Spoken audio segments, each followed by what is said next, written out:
За тэгвэл ер нь одоо гол үйл явдал яаж өрнөж байгаа талаарх зураглалыг авцгаая юу гэхээр нэгдүгээрт бол дайн одоо хурдан ийм төгсг шинж бол ерөөсөө алга өнөөдөр бол Америкийн нэгдсэн улс Иранд цохилт хийж эхэлснээс хойш 12 дахь хоног дээр явж байна. Ираны хувьд бол бус нутгийн дид бүтэц тээвэрлэлтийн хамгийн том зангилаанд бол дарамт үүсгэсээр байгаа гэдэгс үг. Бизнесийн орчинд бол итгэлцлийн хувьд бол нэлээд их одоо эрсдлийг бол үүсгэж байна. Итгэлцлийн шок гэж хэлж болох баг. CTPWC зэрэг олон улсын компаниуд бол бүс нутгаас үйл ажиллагаагаа татаж эхэлсэн нь бол яхааргүй геополитик эрсдэл маш бодитоор эдийн засгт ингэж дамжиж байгааг бол харуулж байгаа бах. Тэгэхээр дайны дараагийн чиглэлийг бол мэдээж мөргөлдөөн гэхээсээ илүүтэйгээр одоо улс төр шийдэхэр байна.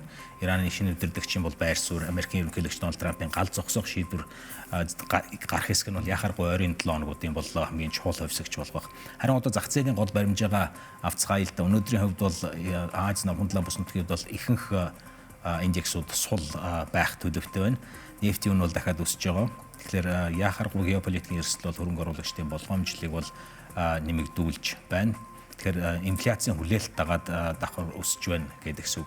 Тэгэхээр ер нь бол үндсэн гол сентимент бол яхааргүй эрсдлээс зайлсхийх хандлага бол ажиглагдаж байна л да. Тэгэхээр нефтийн үн бол 2 дахь өдрөө өсөж байна гэдэгс үг. 100-д хүрлээ. Тэгэхээр энэ бол дайны эрсдэл яхааргүй. Азийн зах зээл бол Япон, Хонконгийн индексийн фьючерсүүд бол бууралтын чиглэл зааж байна. Австралийн хувьд бол S&P ASX 200 индекс 1% давсан 1.2% уналтыг үзүүлж яг одоогийн байдлаар бол 8600 дээр арилжаалж байна. Зах зээлийн өөр нэг анхаарал татах тохиол бол яхааргүй private credit салбараас гарлаа. Private credit гэдэг маань банкнаас биш шууд хөрөнгө оруулагчдаас одоо компаниудад олгож байгаа зээл байдаг. Morgan Stanley-д бол нэг private credit сангийнхаа одоо хөрөнгө татан авалтыг хязгаарлаж хөрөнгө оруулагчдын хувьд бол татахыг хүссэн нийт мөнгөнийх нь ердөө тал хүрхгүй хувийг нь буцаан олгосон байгаа. Тэгэхээр энэ салбарт хөрөнгө татах хүсэлтүүд нэмэгдэж байгаа нь юу гэсэн үг вэ гэхээр бол хөрөнгө чадварын эрсдэл нэмэгдэж болзошгүй гэдэг дохиог бол зах зээлд яхаарахгүй өгж байх шиг байна. Эрчим хүчний зах зээл дээр аваад үзэх юм бол яхаарахгүй өнөөдрийн туршид нэг дурдж байгаа мэдээлэл олон улсын эрчим хүчний агентлагаас 400 сая баррелыг гаргахаар боллоо. Америкийн хувьд бол 172 сая баррел, харин Японоос 80 сая баррел гаргахаар төгссөн. Гэхдээ зах зээлийн хувьд бол энэ бол энэ алхмыг төр зүрийн арга хэмжээ гэж бол харж байгаа гэсэн.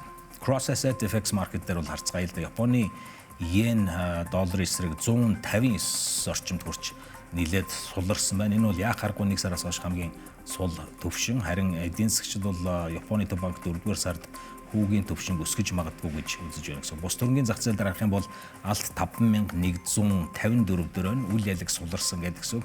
Биткойны хувьд бол 70,000-ын төвшөнд барьж байна гэсэн үг. Тэгэхээр зах зээл дээр одоо ерөөсөө хоёр гол хүчин зүйлийг бол анхаарч байгаа. Нэгдүгээрт Ираны дайн байхын нефтийн нийлүүлэлт бол тасалд байсан. Хоёрдугаарт нь бол яхааргүй PCE инфляцийн индекс байгаа. Улбаны нөөцийн банкны бодлогын дараагийн алхам ямар байх юм бэ гэдэг. PCE индекс гэдэг нь private consumption буюу одоо хүмүүсийн хэрэглээний төвшинг дүгнэж инфляцийн төвшин яг ямар байгаа юм бэ гэдэг бодит тодорхойлтыг гаргах байдаг. Тэгэхээр хэмжээсийн дундаж таамаг бол сарын өсөлтийг 1.4%-тай байх юм. Тэгэхээр зах зээлийн одоо логик бол одоогоор маш энгийн байна. Дайн болж нефть өснө, инфляцийн хүлээлт өснө, хүү буруулах боломж хомигдно гэдэг ийм хүлээлттэй байна. Өнөөдөр бол баримжаа байна.